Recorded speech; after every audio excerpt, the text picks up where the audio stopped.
안녕하세요. 국회에서 보좌관 22년 경력을 가진 이민경입니다. 현재는 국회 공무원 경력을 바탕으로 해서 행정사를 하고 있습니다. 그런데 이제 어, 후배 한 사람이 선배님 국회 경력이 많으신데 그 보좌관 관련해서 유튜브 하시는 게 더 좋지 않으세요? 라고 제안을 해서 마침 선거 때도 되고 그래서 우리 유권자 입장에서도 국회의원을 어떤 사람을 뽑으면 좋을지 뭐 이런 걸 가늠하는 데 좀 도움이 되겠고 또 국회의원이 되시는 분들은 이제 의정 활동을 성공적으로 하기 위해서 어떤 보좌진을 뽑는 게 좋은지 또 본인이 국회에 들어가서 할 의정 활동은 과연 어떤 것들인지에 대해서 조금이라도 도움이 됐으면 하고 제가 영상을 찍게 됐습니다. 여러분 좋아요, 구독, 알림 잘 부탁드립니다. 오늘은 어떤 주제를 갖고 인사를 드리기로 생각을 했냐면요. 과연 보좌관을 뽑는다든가 국회의원을 뽑을 때 어떤 특정 분야의 전문가를 뽑을 것이냐 아니면은 어떤 분야든 본인 앞에 떨어진 문제를 그런 사안을 전문성을 갖고 문제 해석 능력과 그러니까 현안이 뭔지 그 다음에 문제점은 뭔지 대안은 무엇인지 뭐 이런 것을 바로바로 유연하게 어떤 문제가 앞에 놓였을 때라도 바로바로 적응해 나가고 대안을 찾아 나갈 수 있는 그런 전문가를 뽑을 것인가 이런 거에 대해서 제 경험을 바탕으로 말씀을 드리도록 하겠습니다. 이제 국회 안에는 상임위원회가 16개, 뭐 특별위원회라든가 또 윤리위원회라든가 이런 것까지 합하면 20개가 넘는 상임위를 각이 운영이 되고 있습니다.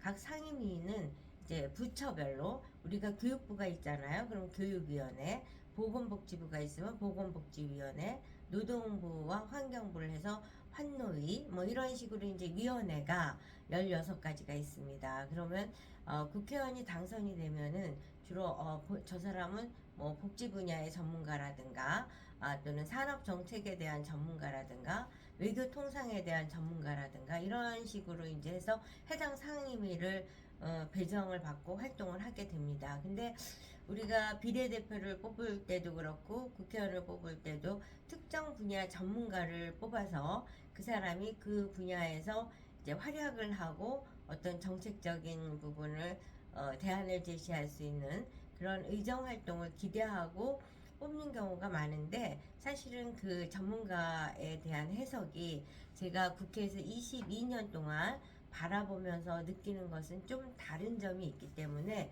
여러분들하고 이제 공유를 해보도록 하겠습니다.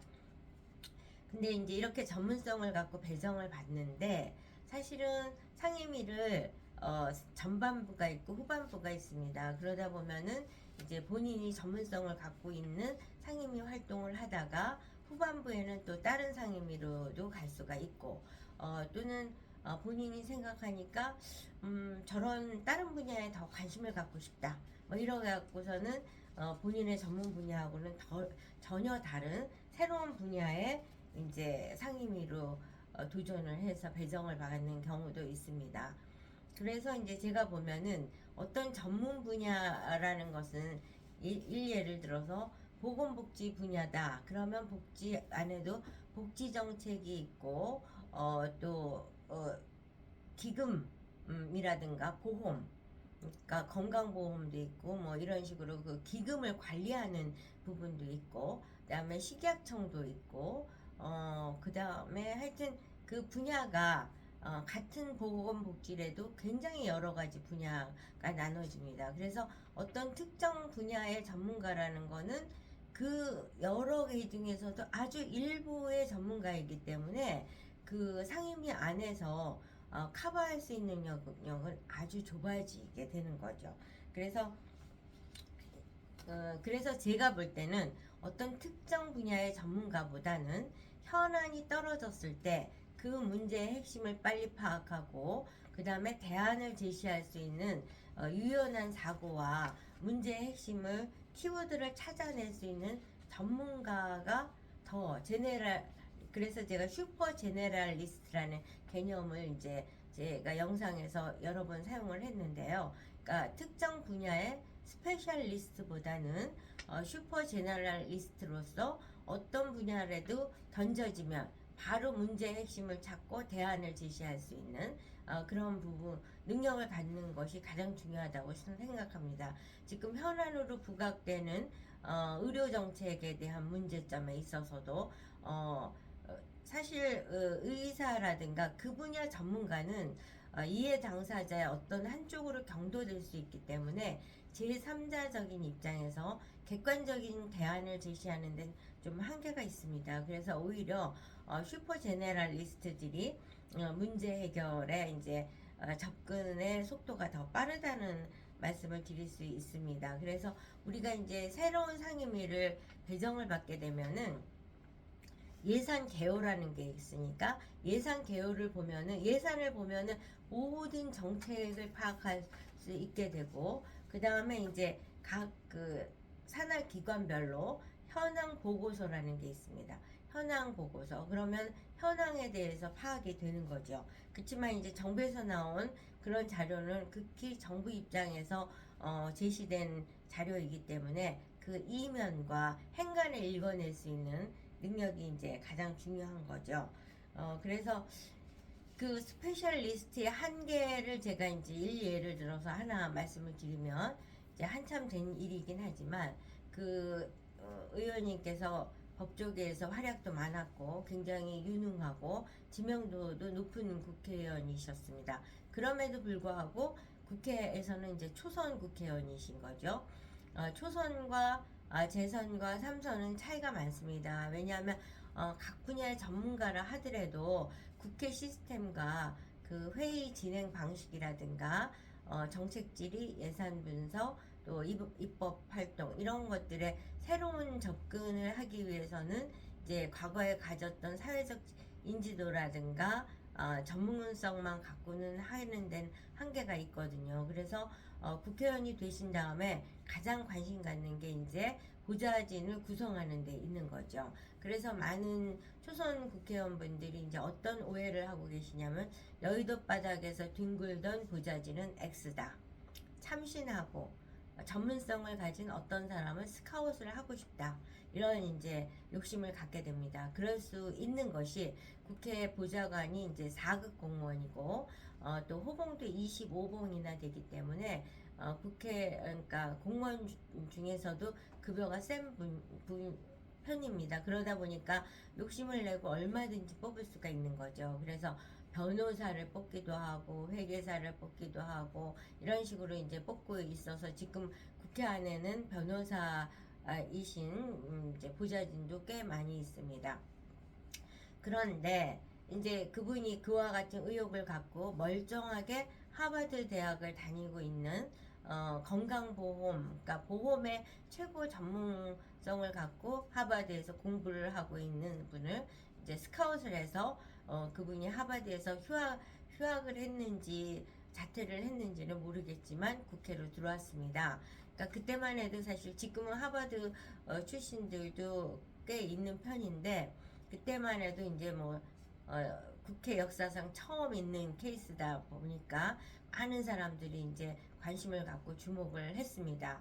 근데 사실은 기대에 못 미치는 거죠.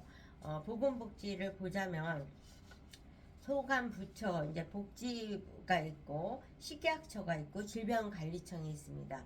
그리고 그러니까 소관 공공기관이 25개, 소속기관이 12개, 유관기관이 5개, 또 식약처 소속기관, 또 소관 공공기관, 질병관리청의 소속기관 뭐 등 하면은 50개가 넘습니다.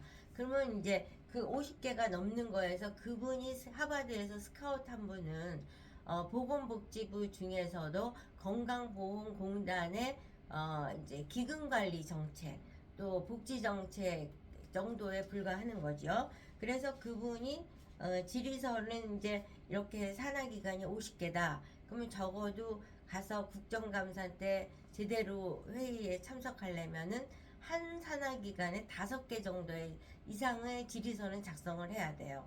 그러면 250개 이상의 질의서를 준비해야 국정감사를 이제 무난하게 진행을 할 수가 있는데, 이분이 질의서는 사실 그 건강보험공단의 보험 관련 질의서 정도이기 때문에 5개, 10개도 될까 말까죠. 그러니까 전체 250개 질의서 중에 10개를 작성했다면 몇 퍼센트입니까?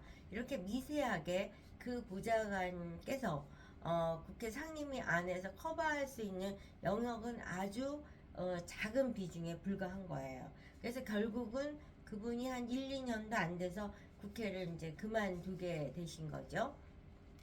멀쩡하게 하버드 다니는 사람에게 그렇게 시간 낭비를 하게 했고, 그 의원님은 그 보좌관이 바뀌다 보니까 이제 보좌진 구성이 이제 꼬이기 시작해서 뭐 4년 내내 별거 못 하시고 이제 그만두시는 결과가 됐습니다.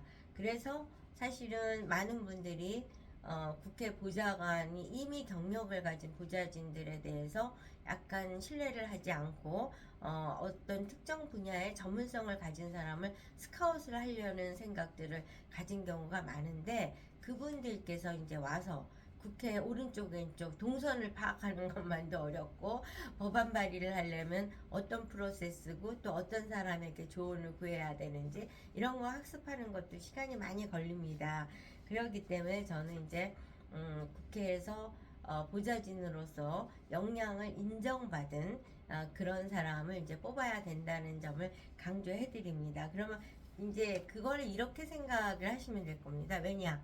우리가 수학 문제를 푸는데 매 문제마다 외워서 하는 것이 아니라, 우리가 수학 공식을 먼저 2차 방정식, 3차 방정식, 뭐 미분, 적분 하면 공식을 먼저 공부를 하게 되는 거잖아요. 그리고 공식을 배운 다음에 개별 문제가 있으면 그 공식에 대입을 해서 풀게 되는 거 하고, 국회에서 보좌진이나 국회의원이 하시는 게 똑같습니다.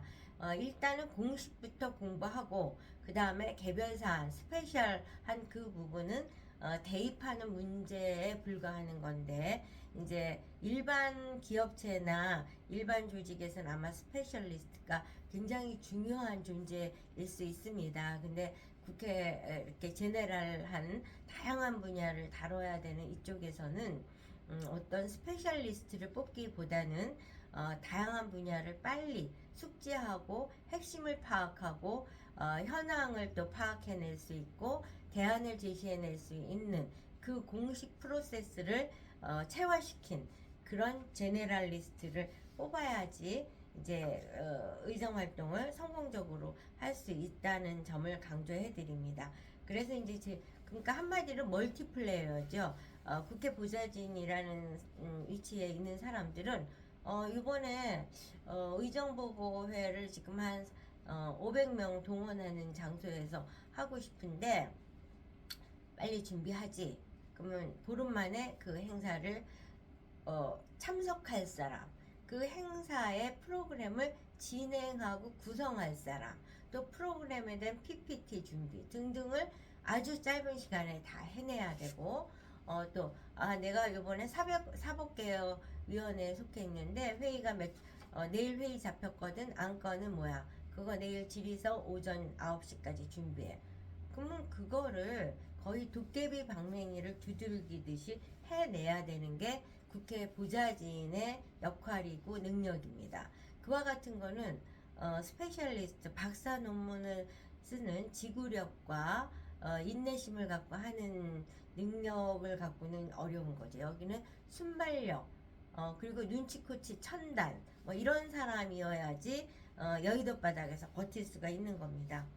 제가 이제 그 열심히 이제 국회에서 비서관서부터 시작을 해서 공부를 했지만, 그 와중에 제가 이렇게 멀티플레이어로서 또 어떤 사안이 떨어졌을 때 굉장히 빨리 해낼 수 있는 트레이닝의 순간이 있었습니다. 그게 언제냐면은 2000년도에서 2004년까지 국회의원을 하시는 16대 임기 동안인데, 그 의원님께서 저희가 이제 당시에 재경의를 했습니다. 재경의를 했는데 국감 한 달을 남기고 의원님이 오셔서 이 보좌관 내가 있지 이번에 국토위로 옮기기로 했어. 국감 준비 잘 해주세요. 뭐 이렇게 얘기를 하시는 거야.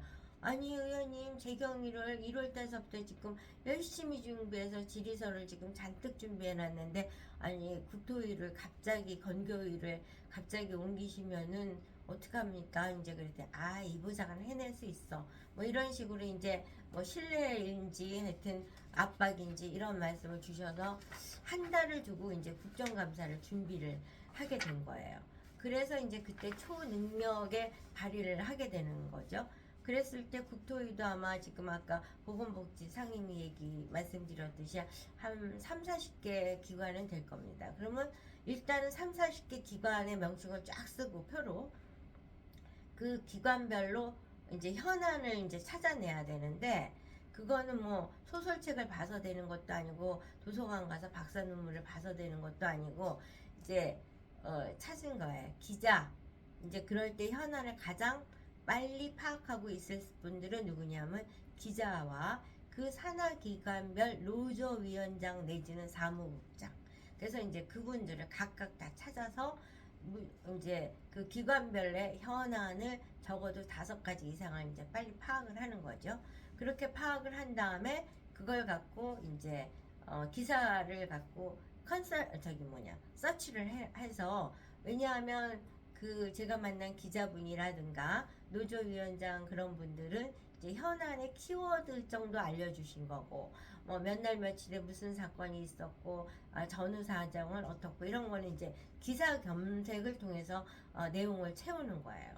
그래서 뼈대를 잡은 다음에 극히 상식적이고 초보적인 어휘와 문장력으로 질의서를 준비하면 의원님이 상임위 현장 가서 개망신을 당하는 거죠. 너무 유치하니까. 왜냐?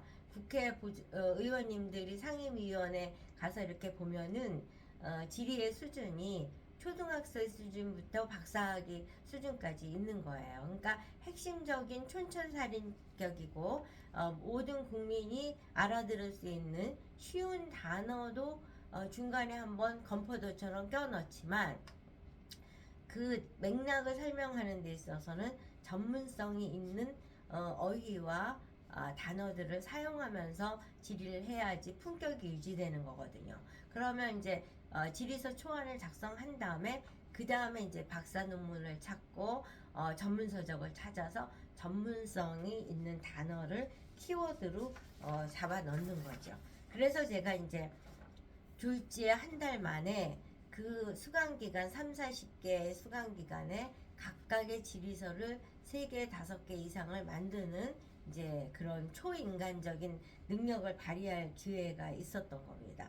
그래서 제가 그 과정 속에서 어떤 현안이 떨어졌을 때 어떻게 접근을 하고 어떻게 키워드를 잡고 질의서까지 만들고 질의서를 만들면은 이제 예산도 나올 수 있고 법안도 나올 수 있는 거거든요. 왜냐하면 정책 질의가 현실로 반영되기 위해서는 사업이 이루어져야 되고 사업이 이루어지기 위해서는 예산이 필요하고 예산의 증액이 필요하거나 예산 개정을 넣을 필요가 있는 거죠. 그러면 예산을 또 편성하려면 법적 근거가 있어야 되니까 입법에 대한 것까지 가게 됩니다. 그래서 현안을 파악하고 예산을 증액을 하든지 삭감을 하든지 또는 그 예산과 관련해서 근거를 만들기 위해서 법령의 개정이 필요한 겁니다. 그래서 제가 이제 종합적으로 말씀을 드리자면 우리가 국회의원을 뽑으실 때도 그렇고 또는 국회의원 되시는 분들이 이제 당선이 된 다음에 물론 재선 국회의원 되시는 분들은 이미 인력 구성이 돼 있으니까 그들과 얼마나 이제 나머지 4년을 또 잘 채워 나갈 것인지를 고민하고 인사를 결정하면 되시겠지만 초선 국회의원들은 첫 단추를 어떻게 꿰느냐에 의해서 4년을 성공적으로 국회 활동을 하실 수도 있고 또 재선 3선도 할 수 있는 거는 보좌진 인적 구성이 운명을 좌우한다고 해도 과언이 아닐 겁니다. 왜냐하면 본인들이 생각하실 때 내 능력, 내 실력, 나의 지명도 오케이 모든 거 다 자신 있어. 그렇지가 않습니다. 보좌진을 어떻게 뽑느냐에 의해서 운명이 좌우된다고 해도 과언이 아닐 것입니다. 그리고 또한 우리가 유권자 입장에서도 우리가 이제 사실 자동차 하나를 산다든가 또는 냉장고 하나를 사더라도 여러 가지 서치하고 분석하고 어느 게 더 좋은지, 어느 사양이 더 좋은지, 어느 게 더 싼지 이런 걸 구분해서 구입을 하게 됩니다. 그냥 가서 저 이거 살래요 이러는 경우보다는 특히 자동차 같은 경우, 뭐 집 같은 경우 더 말할 거 없겠죠. 근데 사실 제가 정치권에 있어서 국회의원 한 사람, 대통령 한 사람 뽑는 거는 우리가 자동차 하나 사는 거나 집 한 채 사는 거보다 훨씬 중요한, 왜냐하면 우리 아르헨티나가 망하는 거 봤고 필리핀이 과거에 대한민국보다 잘 사는 나라였다는 사실을 얘기하면 모두 깜짝 놀랍니다. 저도 놀랐습니다.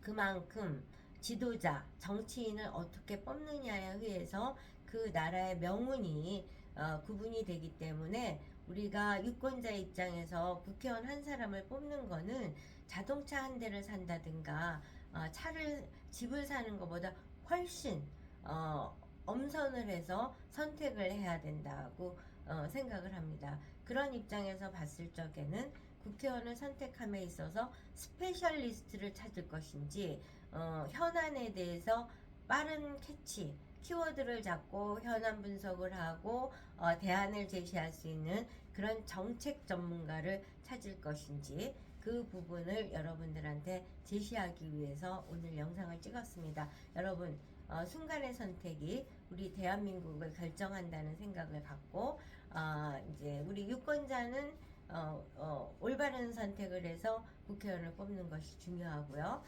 국회의원이 되신 분들은 본인의 탁월함만 믿을 게 아니라 보좌진 구성이 어떻게 되느냐에 따라서 본인의 정치적 운명이 결정된다는 사실을 알고 스페셜리스트보다는 정책 전문가, 슈퍼 제네랄리스트를 선택하는 지혜를 가질 필요가 있다는 말씀을 드리면서 오늘 영상을 마치도록 하겠습니다. 여러분 좋아요, 구독, 알림 잘 부탁드립니다. 다음 영상에서 뵙겠습니다. 열심히 봐주셔서 감사합니다.